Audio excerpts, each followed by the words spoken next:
11 సీట్లు గెలుచుకున్నది. ఒక సూర్యాపేట మాత్రమే మనం గెలుచుకున్నాం. మరి ఒక్కసారి ఇక్కడికి ఇచ్చేసిన విద్యావంతులైన మా తమ్ములని, మా అన్నలని, మా అక్క చెల్లెలకు నేను అడుగుతా ఉన్నాను. సరిగ్గా కాంగ్రెస్ ప్రభుత్వం 6 నెలలు నడుస్తున్నది. ఈ 6 నెలల్లో ఏం జరిగింది, ఏం జరుగుతున్నది ఒక్కసారి ఆలోచన చేయండి. ఏమన్నారు అన్నాడు రేవంత్ రెడ్డి, ఆనాడు పిసిసి అధ్యక్షుడు ఏమన్నాడు 6 నెలల కిందట? కేసీఆర్ గారు 1 లక్ష రూపాయలు రుణమాఫీ చేసిండు. ఆ 1 లక్ష రూపాయల రుణమాఫీ పొందిన రైతులకు కూడా నేను విజ్ఞప్తి చేస్తున్నా, అర్జెంటుగా మీరు బ్యాంకుకు పోండి, ఎంబడే 2 లక్షలు తెచ్చుకోండి. నేను వస్తున్నా, డిసెంబర్ 9 నాడు మొదటి సంతకం నేను 2 లక్షల రుణమాఫీ నేను పెడతా, తక్షణమే మాఫ్ చేస్తా అంటే ఇది అప్పటిదాకా లోన్ తీసుకున్న వాళ్ళ గురించి చెప్పలే ఆయన. తీసుకోని వాళ్ళు ఎవరైనా ఉంటే ఉరుకుంటే మీరు బ్యాంకు డిసెంబర్ 8 దాకా తీసుకోండి, నేను 9 నాడు వస్తున్నా, రాగానే మాఫీ చేస్తా అని చెప్పాడు. మరి డిసెంబర్ 9 పోయింది, జనవరి 9 పోయింది, ఫిబ్రవరి 9 పోయింది, మార్చి 9 పోయింది, ఏప్రిల్ పోయింది, మే పోయింది, ఇంకో 2 రోజులు అయితే జూన్ 9 వస్తుంది. మరి రుణమాఫీ విషయంలో రేవంత్ రెడ్డి గారి ప్రభుత్వం 9 డిసెంబర్ నాడు మొదటి సంతకం అని చెప్పి, మొదటి రోజు అని చెప్పి ముదరగొట్టిన ప్రభుత్వం. ఇక్కడ ఉన్న రైతు బిడ్డలైన మా గ్రాడ్యుయేట్లను నేను అడుగుతా ఉన్నా, మాట నిలబెట్టుకున్నదా, దగా చేసిందా ఒక్కసారి ఆలోచించండి. అందరు ఇక్కడ ఉన్నవాళ్ళు రైతు బిడ్డలని నేను అనుకుంటా ఉన్నా. ఒక్కసారి రైతు బిడ్డలందరూ చేయాలి. రైతు కుటుంబాల నుంచి 99 కాదు 100% రైతు బిడ్డలు మీరు ఆలోచన చేయండి. అదే మాదిరిగా రేవంత్ రెడ్డి గారు చెప్పినారు, అరిచేతిలో వైకుంఠం అనే మాట నేను ఉత్తగానే చెప్పలేదు. కేసీఆర్ 10,000 ఇస్తున్నాడు రైతు బంధు, భారతదేశంలో ఎవరియలేదు ఇండిపెండెన్స్ వచ్చినప్పటి నుంచి, నేనే మొదటి వాడిని అని చెప్తున్నాడు. నేను వస్తే 15,000 ఇస్తా. కేసీఆర్ గారు రైతులకు మాత్రమే ఇస్తున్నాడు, భూ యజమానులకు మాత్రమే ఇస్తున్నాడు. నేను వస్తే కౌలు చేసుకునే రైతులకు కూడా ఇస్తా. కేసీఆర్ గారు రైతులనే పట్టించుకుంటున్నాడు, నేను రైతు కూలీలను కూడా పట్టించుకుంటా, వాళ్ళకు కూడా నెలకు 1000 రూపాయలు ఇస్తాను. ఎన్నింటికి మించి నేను వచ్చిన తర్వాత కాంగ్రెస్ ప్రభుత్వం రాగానే 500 రూపాయల బోనస్ క్వింటాల్కి ఇస్తా అని చెప్పడమే కాకుండా కాంగ్రెస్ మేనిఫెస్టోలో పెట్టి ఏమని 2183 రూపాయలు ఎంఎస్పి ఉన్నది, మా ప్రభుత్వం వస్తే ఆ 2183కు ఇంకొక 500 కలిపితే మీకు 2683 రూపాయలు వస్తుంది అని పెట్టిండు. ఇక్కడ ఉన్న మా రైతు బిడ్డలు నేను అడుగుతా ఉన్నాను, 2183 ఎంఎస్పి దొడ్డు వడ్లదా, సన్న వడ్లదా? 2183 దొడ్డు వడ్లదా, సన్న వడ్లదా? దొడ్డు వడ్లదే కదా, దొడ్డు బియ్యం పండించే వడ్లదే కదా. అప్పుడేమో మేనిఫెస్టోలో పెట్టిందేమో 2183, ఆ రేట్ ఏమో దొడ్డు వడ్లకు. మరి నిన్న క్యాబినెట్ తర్వాత ప్రభుత్వ నిర్ణయం, పొంగులేటి శ్రీనివాసరెడ్డి చెప్తున్నాడు ఏమని, మేము దొడ్డు వడ్లకి ఇయ్యం బోనస్, సన్న వడ్లకే ఇస్తామంటున్నాడు. నకిరేకల్లో ఇక్కడ కూర్చున్న మీరు రైతు బిడ్డలు మీరు ఆలోచన చేయాలి, ఎంతమంది పండిస్తారు నకిరేకల్లో సన్న వడ్లు? 10-15% పండిస్తారా? వాళ్ళు కూడా ఉండరు, 10-15 కూడా ఉండదు, ఎక్కువ 5-10% మధ్యలో ఉంటుంది. యాసంగిలో అయితే సన్నవడ్లు పండనే మన ఉష్ణోగ్రతలు మన కథకు యాసంగిలో సన్నవడ్లు పండాయి, కరెక్టేనని చెప్పేది. మరి సన్నవడ్లకు బోనస్ అంటే ఇది బోగస్ ప్రభుత్వమో నిజమైన ప్రభుత్వమో ఆలోచన చేయండి. ఒక్క మాట నిన్న రైతులకు ఇచ్చింది, ఒక్క మాట 6 నెలల కింద ఇచ్చినా ఒక్క మాట నిలబెట్టుకున్నాడా? నేను ఇంకొక మాట అంటున్నాను, మీరు అనొచ్చు అన్న 6 నెలలు అయింది కదన్నా వచ్చి, ఇంకా 4.5 ఏళ్ళు ఉంది కదన్నా మీరు అనొచ్చు. మేము అడిగినామా, మీరు అడిగినరా? 100 రోజులు అన్ని చేస్తాం అని చెప్పిన నేను అడిగినా, మీరు అడిగినరా? ఆయనే చెప్పిండు కదా, 100 రోజులు 6 గ్యారెంటీలు, మొదటి రోజే సంతకం, ఇవన్నీ ఆయన చెప్పినాయి. బోనస్ కూడా 100 రోజులు ఇస్తా అన్నాడు, రుణమాఫీ మొదటి రోజు చేస్తా అన్నాడు, రైతు భరోసా అన్నాడు. ఒక్క మాట ఆలోచించండి, మరి రైతులను ఇంత దగా చేసిన ఈ ప్రభుత్వానికి మనం బుద్ధి చెప్పాలా వద్దా? ఒక్క మాట ఆలోచించండి. ఈ ఎన్నికతో, ఈ ఒక్క ఎమ్మెల్సీ ఉప ఎన్నికతోని ప్రభుత్వమేం కింద మీద కాదు, ప్రభుత్వమేం పడిపోదు. ఈ ఉప ఎన్నికల్లో మీరు కాంగ్రెస్ పార్టీకి ఓటేయకపోతే ప్రభుత్వానికి వచ్చిన నష్టం ఏమీ లేదు, ప్రభుత్వం ఉంటుంది. ఎందుకంటే ఎమ్మెల్యేలు అట్లే ఉన్నారు, 64 మంది, ప్రభుత్వం ఉంటుంది. కానీ మోసం చేసినందుకు, రైతులను మోసం చేసినందుకు, రైతులను దగా చేసినందుకు నేను ఒక్క మాట కూడా అడుగుతున్నా, కేసీఆర్ ఉన్నప్పుడు ఎట్లుండే కరెంటు, ఈఆర్ ఎట్లున్నది ఒక్కసారి మీరు ఆలోచించండి. నగరేకల్లో ఇప్పుడు ఇంకా కూడా ఎండాకాలంలో ఉన్నాం మనం. ఇలా మే 24 కరెంటు నిజంగా చెప్పండి, కేసీఆర్ ఉన్నప్పుడే బాగుండే అనుకోని చేయలేవండి. మోమాట పడకండి, సిగ్గుపడకండి. నేను అడిగినా అని చెప్పి బలవంతం కూడా ఇవ్వలేదు. కేసీఆర్ ఉన్నప్పుడు బాగుండే అనుకోని చేయలేవండి. మీకే కనబడుతుంది, దాదాపు 75-80% మంది కేసీఆర్ ఉన్నప్పుడే కరెంటు బాగుండే అనే పరిస్థితి. మనం ఏదో దానికి ఆశపడి ఇంకేదో వస్తుందని ఆశపడి ఓటేస్తే ఉన్నదే పోయింది, ఉన్న కరెంటు పోయింది. రైతు భరోసా అన్నాడు, 10,000 కాదు 15,000 ఇస్తా అన్నాడు. అసలు రైతు బంధు చక్కగా ఇచ్చిండా, టైంకి ఇచ్చిండా? నగరేకల్లా పడ్డదా? ఎప్పుడన్నా కేసీఆర్ ఉన్నప్పుడేమో నాట్లప్పుడు వేస్తుందా రైతు బంధు. నాటేసుకునేటప్పుడు కేసీఆర్ గారు రైతు బంధు చేసేది. రేవంత్ రెడ్డి కొత్త పాలసీ తీసుకున్నాడు, నాట్లు వేసేటప్పుడు అవసరం లేదంటే రైతు బంధు, ఓట్లు వేసేటప్పుడు అవసరం. మనం ఆ క్యామలేషన్ ఎలక్షన్ లో ఓట్లప్పుడు అప్పుడు ఇచ్చాడు. ఎందుకంటున్నా అంటే మనం పిచ్చోలు అనుకుంటున్నాడు ఆయన. పాత రైతు బంధే ఇచ్చి, కేసీఆర్ ఇచ్చిన రైతు బంధే ఇచ్చి రైతు భరోసా నేను బిల్డప్ ఇచ్చినా వీళ్ళకే మెరక మళ్ళా నాకే గుద్దుతారు. మొన్న 67,000 ఓట్లతో గెలిచినాం నగరేకల్లా, రేపు మళ్ళా గెలుస్తాం, ఎందుకు గెలవము అనే ధీమా. మా ఆడబిడ్డలు ఇక్కడ ఉన్నారు, మీకు ఎన్ని చెప్పిండమ్మా? నెలకు 2,500, 18 ఏళ్ళు నిండిన ఆడబిడ్డలందరికీ నెలకు 2,500. కేసీఆర్ పెళ్లి చేసుకుంటే ₹1,00,000 ఇస్తున్నాడు, నేను తులం బంగారం ఇస్తా. ముసలోళ్లకు కేసీఆర్ ఇంట్లో ముసలమ్మకో ముసలయ్యకో ఇస్తున్నాడు, నేను ఇద్దరికి ఇస్తా, ఇద్దరికి చెరి 4,000 ఇస్తా. ఇన్ని కథలు చెప్తే పాపం మా ఆడబిడ్డలు కూడా వాళ్ళు కూడా మోసపోయి వాళ్ళు కూడా ఓట్లేసారు. ఫ్రీ బస్సు, బంగారం అన్ని చెప్తే బుద్ధి ఒక్కల కన్నా వచ్చిందా 2,500 నగరేకల్లో ఒక్కల. కానీ సిగ్గు లేకుండా ఎట్లా అబద్ధాలు చెప్తారంటే, ఆదిలాబాద్ రాహుల్ గాంధీ వచ్చింది మొన్న పార్లమెంట్ ఎన్నికల్లో. ఆయన చెప్తున్నాడు అక్కడ ఓపెన్ గా మా బహిరంగ సభలో, మేము నెలకు 2,500 పథకం స్టార్ట్ చేసినాం, పడతానే ఉన్నాయి అకౌంట్లలో, మొత్తం ఎక్కడికక్కడ పోతూనే ఉన్నాయని చెప్తున్నాడు.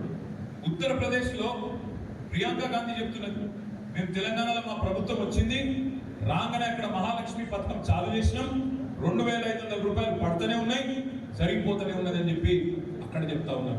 అయ్యింది ఎందుకు? రేవంత్ రెడ్డి మన ఎక్కడికి కూడా వచ్చింది కదా ప్రచారానికి, భువనగిరి పార్లమెంట్. ఏమన్నాడు వచ్చి, 6 గ్యారంటీలలో 5 అమలు చేసినాం, 5 అమలు అయిపోయినాయి అంట. మాకైతే తెలియదు ఎక్కడ, మీరు చెప్పాలి. అమలు అయిపోయినాయి 5 గ్యారంటీలు. 6 గ్యారంటీలలో 13 హామీలు ఉన్నాయి. అవి కాకుండా మరొక 407 ప్రామిసులు వేరే ఉన్నాయి. మొత్తం కలిపి 420 హామీలు ఉన్నాయి. ఒక్కటి అమలు చేసింది ఇప్పటికి, ఒకటే ఒకటి. ఏంటిది? బస్సు. ఇక ఆ బస్సు అందం చెప్పరాదు. అందులో ఆడోళ్ళు కొట్టుకున్నాడు, మొగోళ్ళు తిట్టుకున్నాడు. ఆడోళ్ళేమో సీట్ల కోసం కొట్టుకుంటారు, మొగోళ్ళేమో టికెట్ కొనుక్కొని ఏం దరిద్రం రాని మొగోళ్ళు తిట్టుకుంటారు.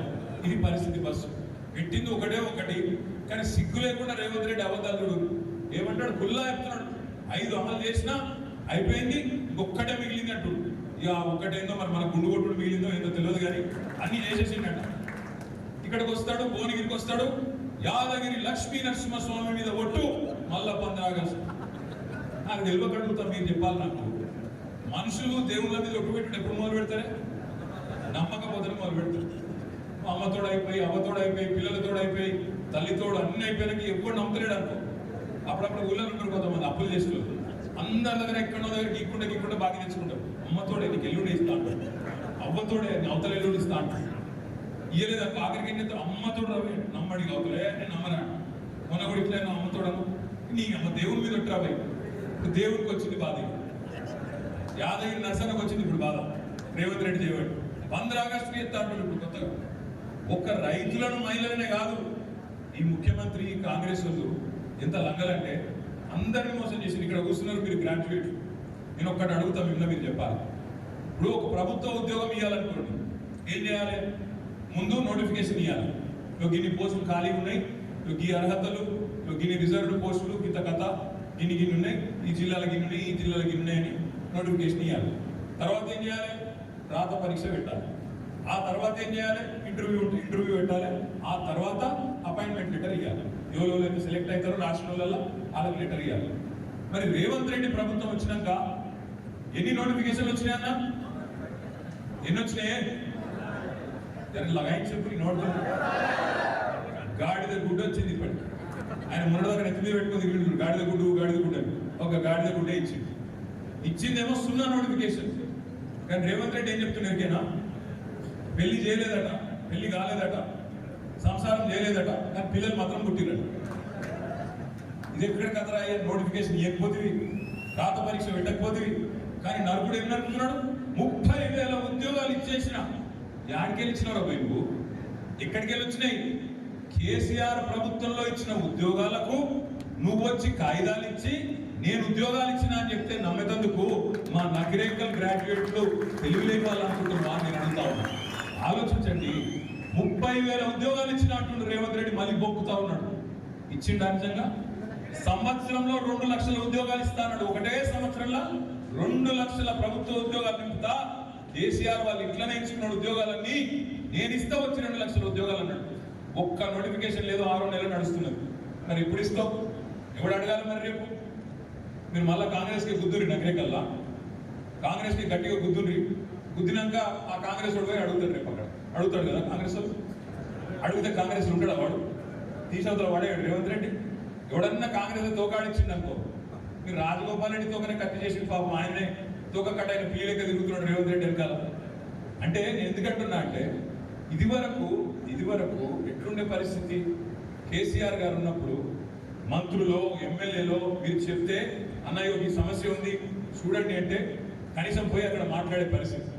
రేవంత్ రెడ్డి ప్రభుత్వం వచ్చినాక ఏంది, యవన్ దుకాణం మాది, వెంకటరెడ్డి దుకాణం వెంకటరెడ్డిది, రాజగోపాల్ దుకాణం రాజగోపాల్ది, ఉత్తమ్ కుమార్ రెడ్డి దుకాణం ఉత్తమ్ కుమార్ రెడ్డిది. ఒకరికొకరికి శృతి ఉండదు.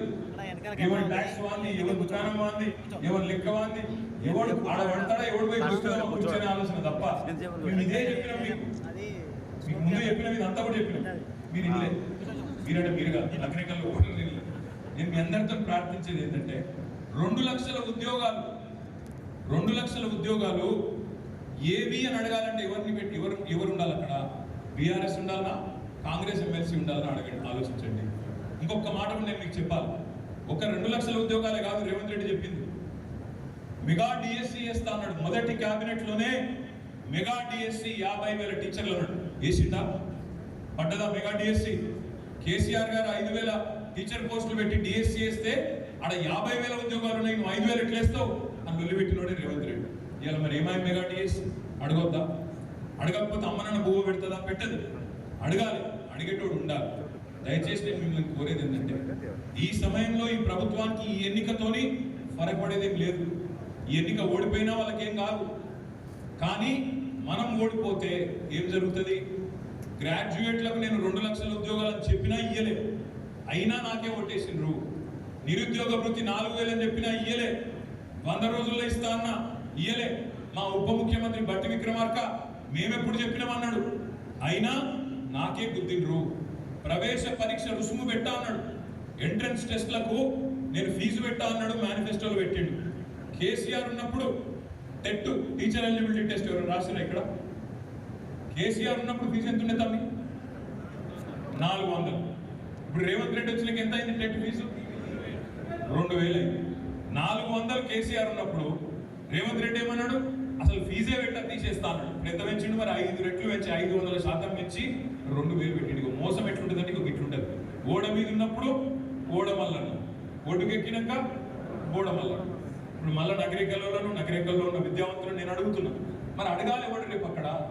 మళ్ళీ మీరు ఓట్లు కాంగ్రెస్కి వేస్తే అడిగే గొంతు ఉంటుందా? ఇంకొక మాట కూడా నేను మిమ్మల్ని ప్రార్థిస్తా ఉన్నాను.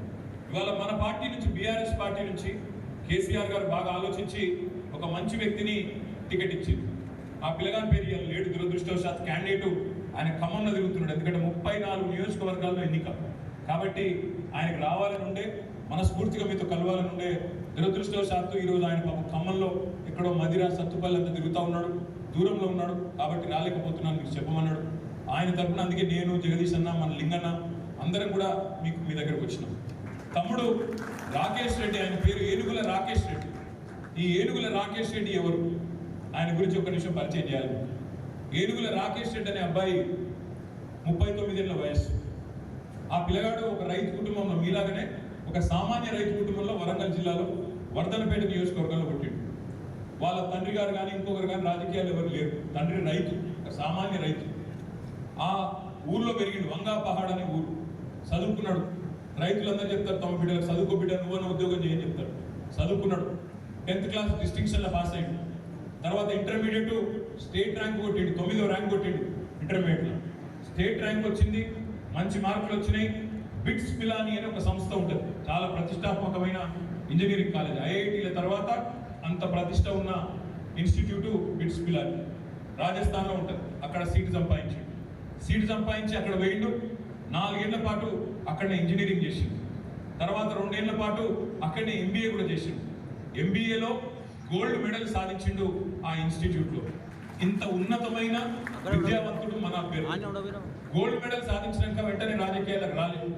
వెంటనే అమెరికా వాళ్ళు మంచి గోల్డ్ మెడలిస్ట్ కదా అని చెప్పి ఆ పిల్లగాడికి ఉద్యోగం ఇచ్చింది. అమెరికాలో మీరు వాడుతుంటారు, ఫేస్బుక్ వాడతారు కదా, ఆ ఫేస్బుక్ అనే సంస్థలో పిల్లగాడు ఉద్యోగం చేసింది. సిటీ బ్యాంక్ అని ఇంకో సంస్థ ఉంటుంది, అది కూడా అంతర్జాతీయంగా చాలా పేరున్న సంస్థ. అక్కడ కూడా ఉద్యోగం చేసిండు. 7 ఏళ్ళు పనిచేసిండు. 7 ఏళ్ళు అమెరికాలో పనిచేసినాక 2012వ సంవత్సరంలో తెలంగాణ ఉద్యమం పతాక శీర్షికన ఇక అప్పుడు ఊగిపోతున్న టైంలో నేను నా తెలంగాణకు పోతా, నేను కూడా పనిచేస్తా తెలంగాణ ఉద్యమంలో అని చెప్పి తిరిగి వచ్చి మరి తెలంగాణ ఉద్యమంలో ప్రజా జీవితంలో అడుగుపెట్టి ఈ 10-12 ఏళ్ళు కష్టపడితే ఇవాళ కేసీఆర్ గారు గుర్తించి మంచి పిల్లగాడు ఉన్నాడు, చదువుకున్నాడు ఉన్నాడు, గోల్డ్ మెడలిస్ట్ ఉన్నాడు, ఒక రైతు బిడ్డ ఉన్నాడు అని చెప్పి ఆయన తీసుకొచ్చి ఇవాళ మీకోసం విద్యావంతుల అభ్యర్థిగా మేము నిలబెట్టిన గ్రాడ్యుయేట్ ఎమ్మెల్సీ. సరే, మా అభ్యర్థి పరిచయం మీది. మరి కాంగ్రెస్ అభ్యర్థి ఎవరే? తెల్లారి లేస్తే బూతులు. ఆ న్యూస్ ఛానల్ ఆన్ చేస్తే చాలు, అది యూట్యూబ్ చాలు చేస్తే బూతులు, తిట్లు. తెల్లారి లేస్తే ఈ పెద్దవాళ్ళని తిరిగితే పెద్దోళ్ళు అయిపోతా అనుకొని ఇష్టం వచ్చిన తిట్లు, ఇష్టం వచ్చిన కథలు. కానీ ఆయన గురించి కూడా నేను పరిచయ వాక్యాలు నేను చెప్పాలి. ఇది నా పరిచయం, నేను చేస్తున్న పరిచయం కాదు. ఆన్లైన్ నుండి మీరు డౌన్లోడ్ చేసుకోవచ్చు. ఆయన సొంత అఫిడవిట్ ఎలక్షన్ కమిషన్ వెబ్సైట్లో ఉంది. తీన్మార్ మల్లన్న అనే వ్యక్తి, ఆయన ఎవరు అని ఆయనే చెప్పుకున్నాడు. ఆయన అఫిడవిట్లో ఏం చెప్పిండల్లా, తీన్మార్ మల్లన్న గారి మీద ఎవరినైతే కాంగ్రెస్ పార్టీ చాలా పరిశోధించి దేవులాడి ఇంతకంటే గొప్పోడు లేడు మా పార్టీలో అని చెప్పి తీసుకొచ్చి పెట్టిర్రో, ఒక తీన్మార్ మల్లన్న ఎవరు అంటే ఆయన అఫిడవిట్ ప్రకారమే ఆయన మీద 56 క్రిమినల్ కేసులు ఉన్నాయి. 1 కాదు 2 కాదు, 56 క్రిమినల్ కేసులు ఉన్నాయి. క్రిమినల్ కేసులు అంటే ఎటువంటి కేసులు? ఆడపిల్లల ఫోటోలు గూగుల్లోకి వెళ్ళి డౌన్లోడ్ చేసుకొని వాటిని మార్ఫింగ్ చేసినందుకు కొన్ని కేసులు. బ్లాక్ మెయిల్ దందాలు చేసి బెదిరించి పంచాయతీలు సెటిల్మెంట్లు చేస్తే ఒక కుటుంబం ఆత్మహత్య చేసుకోకపోతే అబెట్మెంట్ ఆఫ్ సూసైడ్ కింద ఇంకొక కేసు. మీకు అనుమతి లేకుండా, మీ పర్మిషన్ లేకుండా మీ ఫోన్ నంబర్లు, మీ ఈమెయిల్ అడ్రస్లు ఆయన యూట్యూబ్లో, ఫేస్బుక్లో పెట్టినందుకు మరికొన్ని కేసులు. ఇట్లా 56 క్రిమినల్ కేసులు 74 రోజులు చెంచల్గూడలో జైలు